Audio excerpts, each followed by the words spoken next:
Selamat datang di Vitamin Lansia. Hari ini saya harus bicara dari hati. Saya takut kehilangan ayah saya. Takut melihat ibu saya bangun pagi dengan wajah bingung, mulut miring, atau kaki yang tak lagi bisa melangkah. Dan karena itulah saya mengundang seseorang yang tidak hanya menyelamatkan ratusan pasien, tapi juga penulis buku sehat di usia emas, seorang dokter yang telah 30 tahun mengabdi untuk kesehatan lansia. Beliau adalah Dr. Siti Setiati. Raka saya di sini untuk memastikan para lansia hidup sehat. Tapi mereka harus dengar peringatan saya. Karena musuhnya bukan hanya makanan cepat saji, tapi bisa jadi buah di meja makan mereka sendiri. Buah? Bukankah buah itu sehat? Tidak semua buah dan tidak di semua waktu. Banyak lansia datang ke saya tidak sakit, tapi pelan-pelan kehilangan kata, kehilangan ingatan, kehilangan kendali tubuh. Saya merinding, Dok. Kita mulai saja. Buah pertama apa? Pisang. Ya, pisang. Buah yang katanya ramah lambung baik untuk jantung, bahkan disebut sahabat pencernaan. Tapi, bukankah pisang itu aman, Dok? Aman untuk usia muda. Tapi setelah 60 tahun, tubuh kita tak lagi memproses potasium seperti dulu. Dan ini bisa jadi bencana. Bisa beri contoh? Saya ingat Pak Rahmat, pensiunan guru dari Bekasi.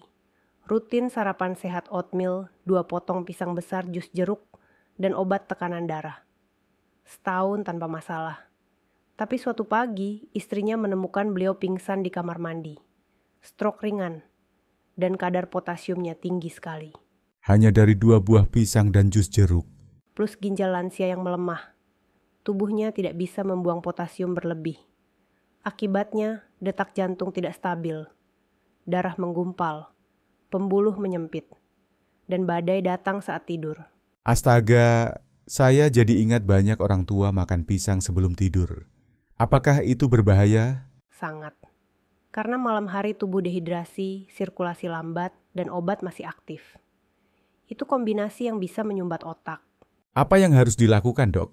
Batasi hanya setengah buah per hari. Makan di pagi atau siang, bukan malam. Jangan makan saat perut kosong. Dan pastikan bersama protein sehat tempe kacang atau yogurt tanpa gula.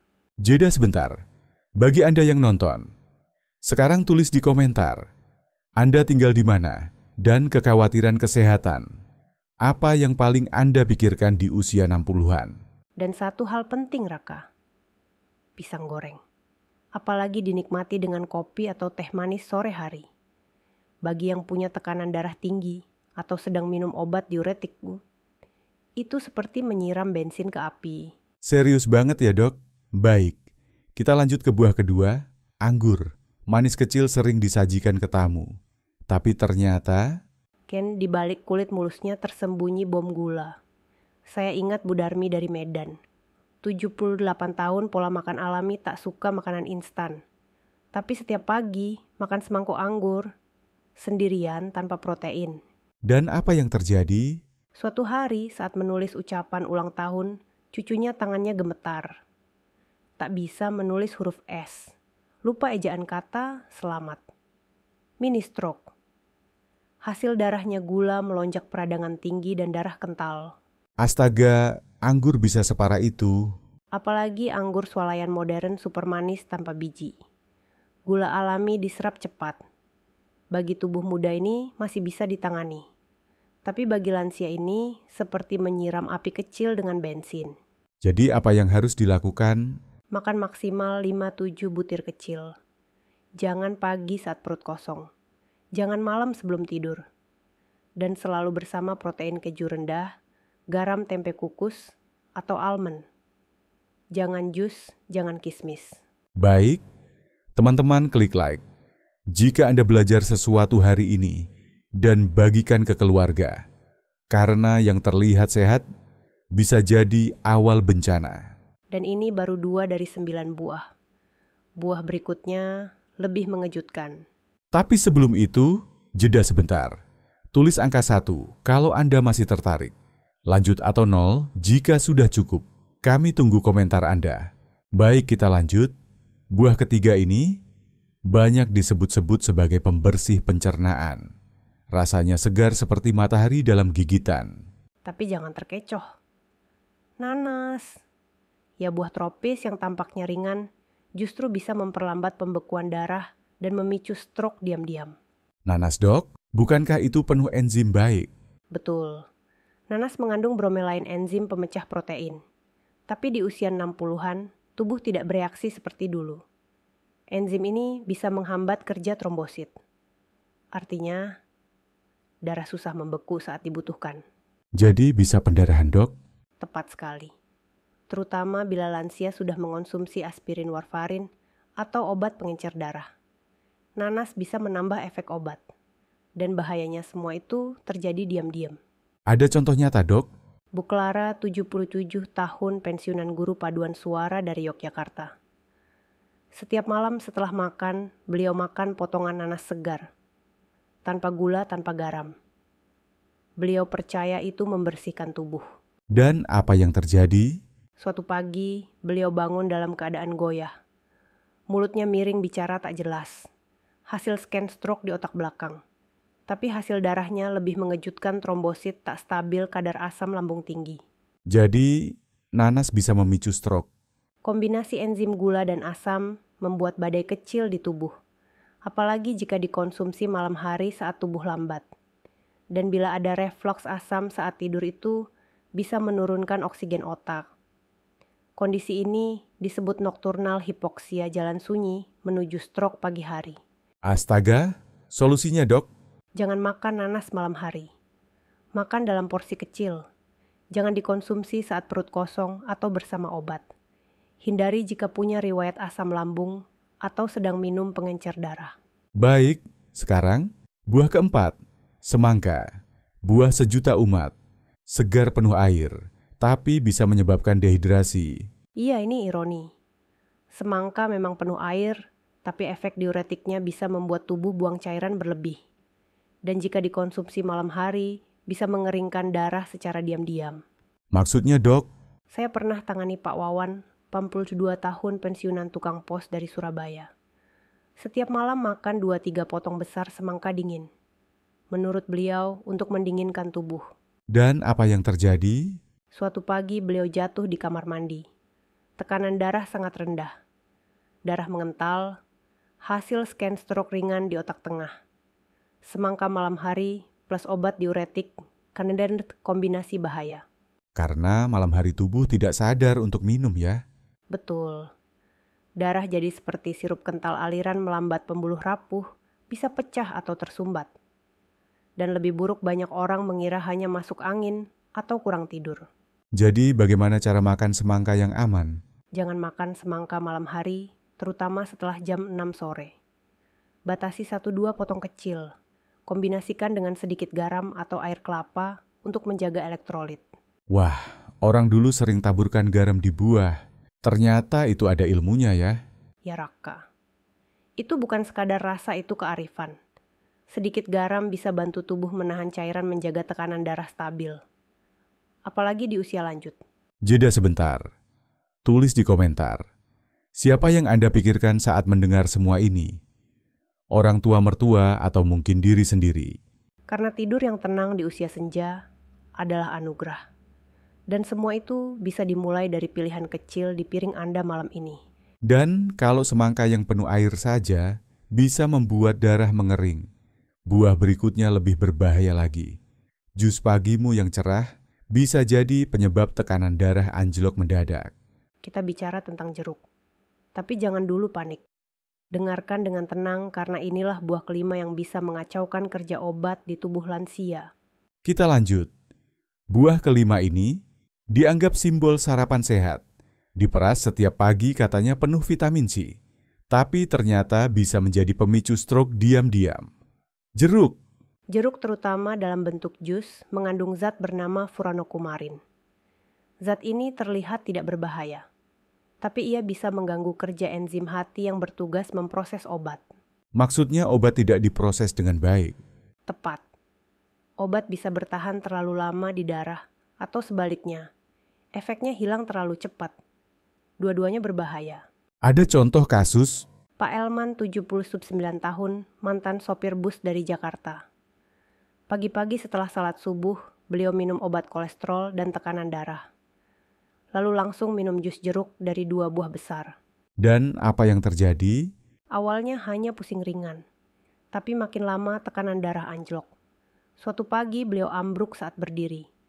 Hasil scan stroke ringan. Bukan karena salah obat, tapi karena jus jeruk menghambat kerja hati memproses obat itu. Astaga, jadi jus jeruk bisa memperkuat efek obat berlebihan. Ya. Dan yang membuatnya berbahaya, banyak lansia tidak sadar bahwa tubuh mereka tidak bisa menoleransi interaksi ini.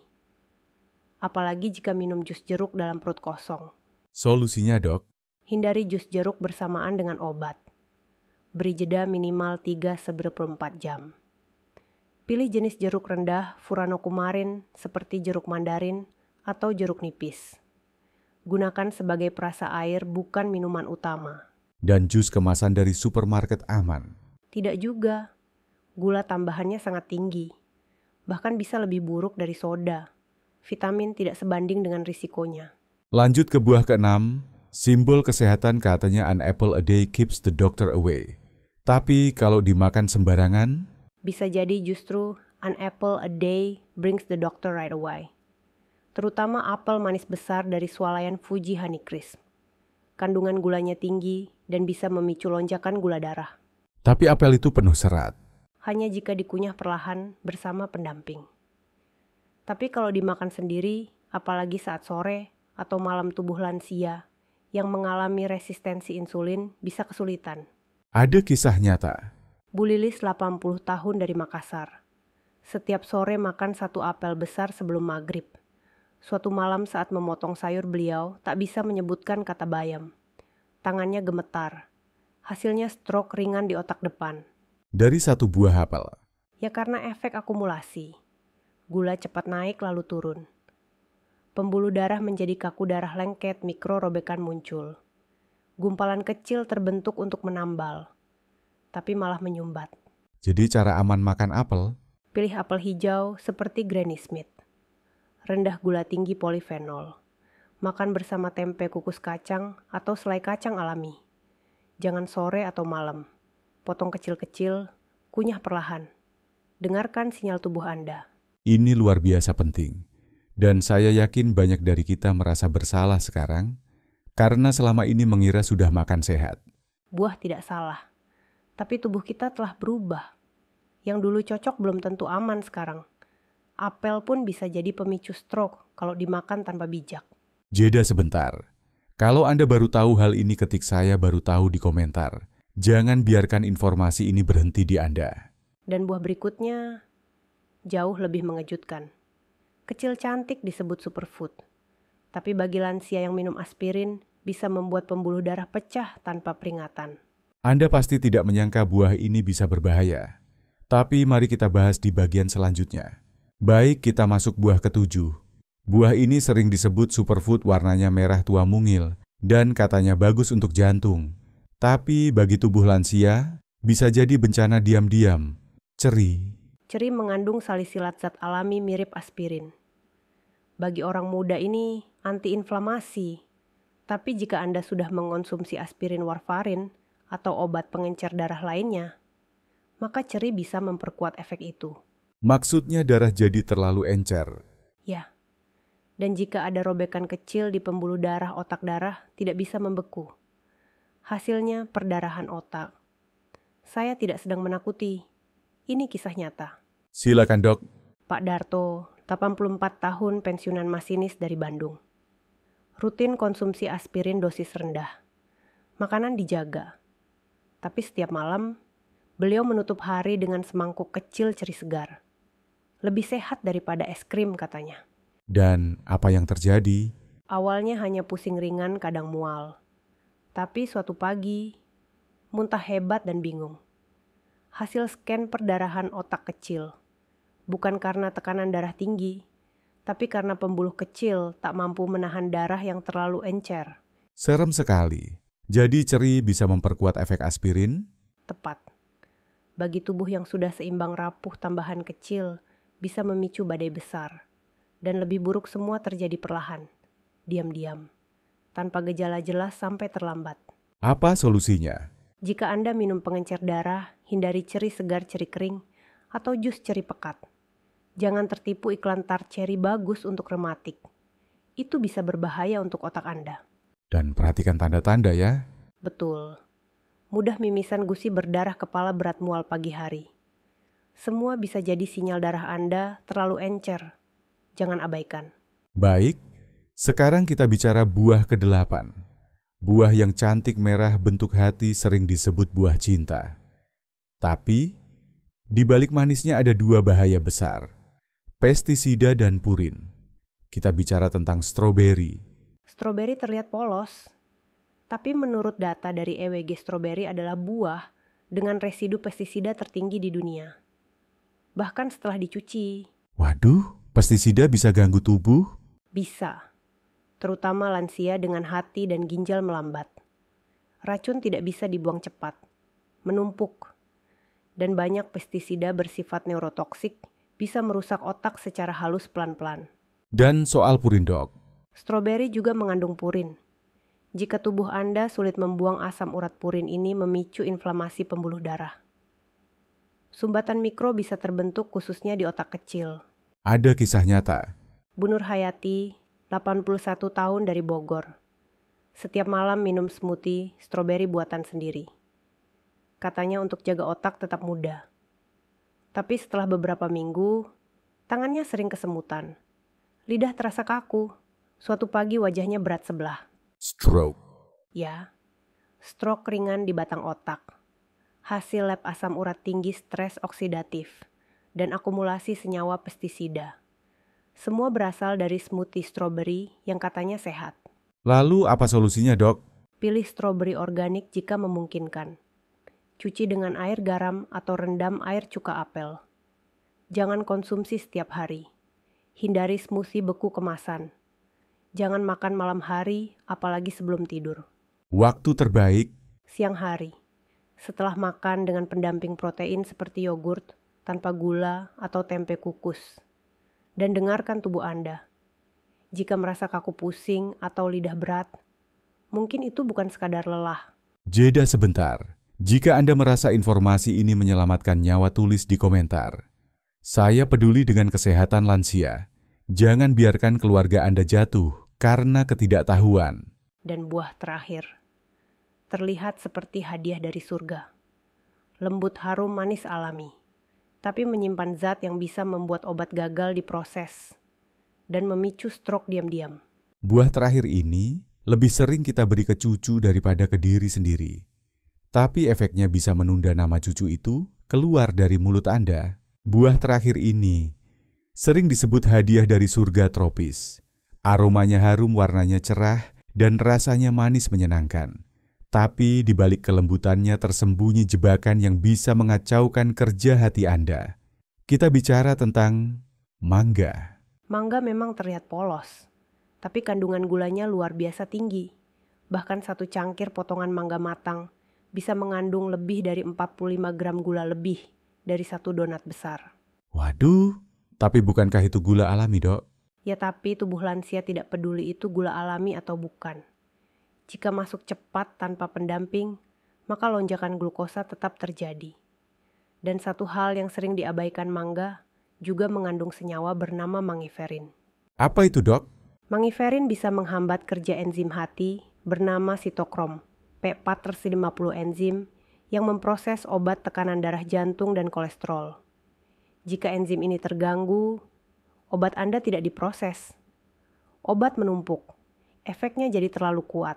Seperti overdosis. Ya, padahal dosisnya benar. Tapi tubuh tidak bisa memetabolisme dengan baik. Saya ingat Pak William, 83 tahun pensiunan petugas pemadam dari Jawa Tengah. Apa yang terjadi padanya?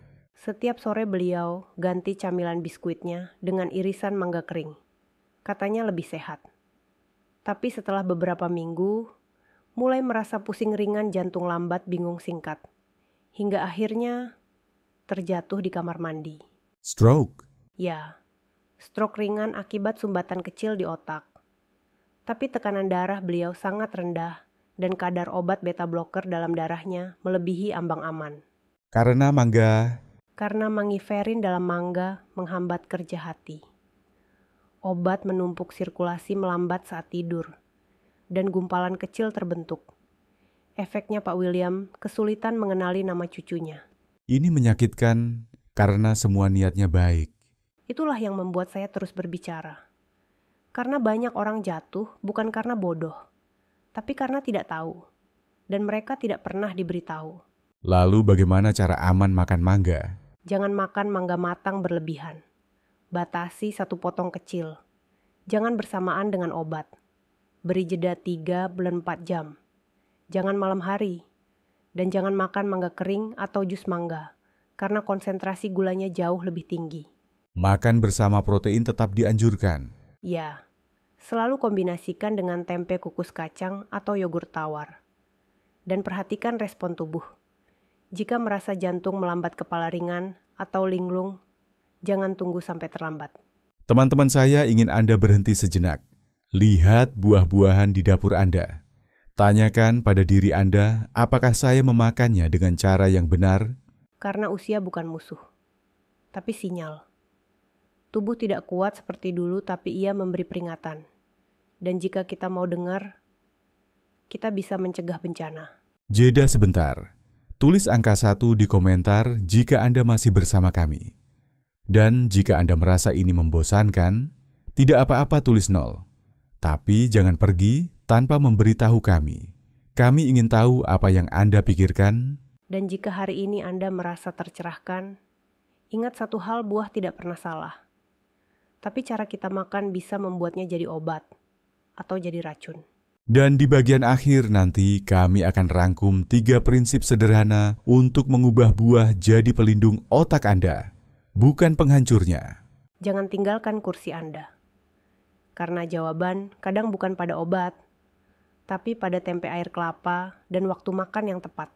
Kita akan kembali sebentar lagi. Baik, kita telah melalui 9 buah dari pisang hingga mangga. Dan sekarang seperti yang kami janjikan, mari kita rangkum 3 prinsip sederhana untuk mengubah buah menjadi pelindung bukan pemicu penyakit. Prinsip pertama, perhatikan waktu. Jangan makan buah saat malam sebelum tidur atau saat tubuh dalam kondisi lambat, seperti setelah konsumsi obat berat. Waktu makan menentukan apakah buah akan membantu atau menyakiti. Prinsip kedua, perhatikan kombinasi. Makan buah sendirian itu seperti mengundang gula untuk naik dengan bebas. Selalu padukan dengan protein tempe kukus yogurt tanpa gula atau kacang. Itu seperti rem di tikungan tajam. Prinsip ketiga, perhatikan kondisi tubuh. Usia fungsi ginjal obat yang sedang diminum semua itu memengaruhi bagaimana tubuh merespons buah. Apa yang cocok untuk anak muda belum tentu cocok untuk tubuh lansia. Saya ingin berkata jujur, hari ini saya belajar lebih banyak dari yang saya kira. Dan yang paling menyentuh saya adalah kenyataan bahwa banyak dari orang tua kita melakukan semuanya dengan niat baik, tapi tetap jatuh sakit hanya karena tidak tahu. Itulah sebabnya kita bicara. Bukan untuk menakut-nakuti, tapi untuk memberi kekuatan. Agar setiap lansia bisa berdiri tegak mendampingi cucunya. Dengan tubuh yang kuat dan pikiran yang jernih. Dan saya ingin Anda ingat, tidak perlu berhenti makan buah, tapi ubah cara Anda memakannya. Karena perubahan kecil bisa menyelamatkan hidup. Saya ingin semua yang menonton hari ini pulang dengan satu hal harapan. Bahwa masih ada jalan, masih ada solusi. Dan itu tidak mahal, tidak rumit. Kadang hanya semangkuk tempe kukus, segelas air kelapa hangat, dan waktu makan yang bijak. Jeda terakhir, jika Anda merasa video ini membuka wawasan ketik, saya siap berubah di komentar. Jangan simpan informasi ini untuk diri sendiri. Bagikan ke orang tua, paman bibi, atau tetangga Anda. Karena setiap stroke yang bisa dicegah adalah satu pelukan lagi dari cucu yang tak akan hilang. Dan itu layak diperjuangkan. Terima kasih Dr. Siti Setiati. Terima kasih atas ketegasan, ketulusan, dan pelukan hangat yang tersembunyi di setiap kata Anda. Saya hanya ingin memastikan bahwa usia senja bukan berarti menyerah, tapi kesempatan kedua untuk hidup dengan lebih bijak. Tetap saksikan Vitamin Lansia, karena di sini Kita belajar bersama hidup sehat bersama dan menua dengan penuh martabat.